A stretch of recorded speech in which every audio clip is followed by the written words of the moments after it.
Ռուսաստանի Դաշնության նախագահ Վլադիմիր Պուտինը Գյումրիում հայտարարեց, որ Ռուսաստանը Անդրկովկասից հեռանալու մտադրություն երբեք չի ունեցել, այլ հակառակ պատրաստվում է դիրքերն ամրապնդել։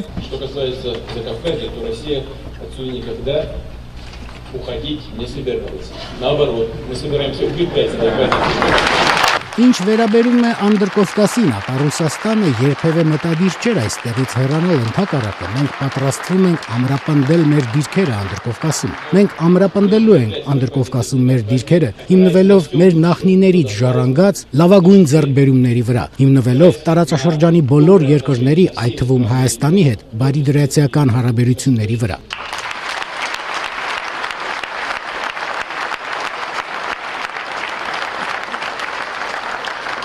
Մոտ 1.5 ժամ ուշացումով Վլադիմիր Պուտինը ժամանեց Գյումրիի Շիրակ օդանավակայանում, նրան դիմավորեց նախագահ Սերժ Սարգսյանը, ով Գյումրիում էր վաղ առավոտից։ Մինչ երկու երկրների ղեկավարները կժամանային Գյումրիի դրամատիկական թատրոն, մեկնարկել էր հայ-ռուսական միջտարածաշրջանային 3-րդ համաժողովը, որի շրջանակներում Մաքսային միությանը Հայաստանի անդամակցության տնտեսական շահավետությունից խոսեցին վարչապետ Տիգրան Սարգսյանն ու Ռուսաստանի Դաշնության տրանսպորտի նախարար Մաքսիմ Սոկոլովը, ով ղեկավարում է հայ-ռուսական միջգերատեսչական հանձնաժողովը։ Через 5 веков после этого был создан уникальный алфавит, что позволило армянам сохранить богатое наследие рукописей и пергаментов. Մի փոքր դադարից հետո դահլիճը հոտնկայս ու ծափահարություններով դիմավորեց Վլադիմիր Պուտինին ու Սերժ Սարգսյանին։ Առաջինը ելույթ ունեցավ նախագահ Սերժ Սարգսյանը։ Գլխավոր ասելիքը Մաքսային միությանը Հայաստանի անդամակցությանն էր վերաբերում։ Мы живем в стремительно меняющемся мире.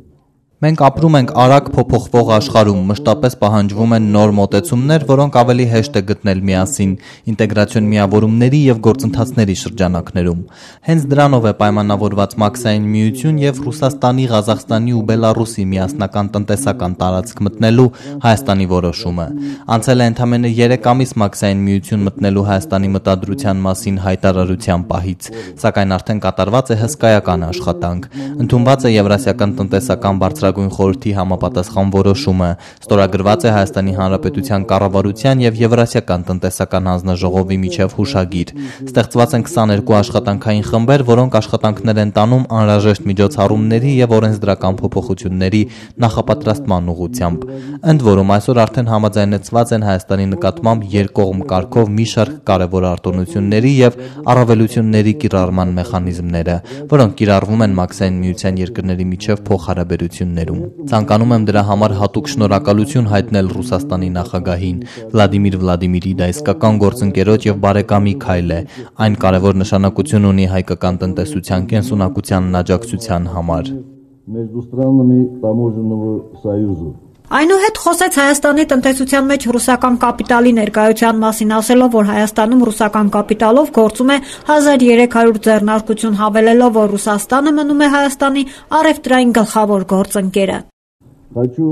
Ռուսաստանը Հայաստանի առևտրային գլխավոր գործընկերն է։ 2012 թվականին առևտրաշրջանառությունը կազմել է 1 միլիարդ 300 միլիոն դոլար, ինչը նշանակում է 20%-անոց աճ 2011 թվականի համեմատ։ Այս տարվա 9 ամիսների ընթացքում մենք հասել ենք միլիարդի սահմանին, ընդ որում Հայաստանից արտահանման մասով աճը կազմել է 24%։ Ռուսաստանի Դաշնության նախագահ Վլադիմիր Պուտինն էլ խոսեց տնտեսական համագործակցության մասին, անդրադարձավ նաև Մաքսային միությանը Հայաստանի անդամակցությանը, ասելով, որ դա Հայաստանի ժողովրդի ու իշխանության ինքնուրույն որոշումն է։ Широкие возможности для развития такого многопланового сотрудничества. Բազմապլանային համագործակցության զարգացման լայն հնարավորություններ են ընձեռվում հետխորհրդային տարածքում ինտեգրացման կառույցներին միանալու Հայաստանի մտադրության կապակցությամբ։ Նախևառաջ նկատի ունեմ Մաքսային միությունը եւ տնտեսական միացյալ տարածքը, իսկ հեռանկարում նաեւ Եվրասիական տնտեսական ձևավորվելիք միությունը։ Մենք արդեն հիմա օդանավականից գալու ճանապարհի փետրվարին մեր կարճատև զրույցի ընթացքում Սերժ Ազատովիչի հետ խոսել ենք այդ մասին,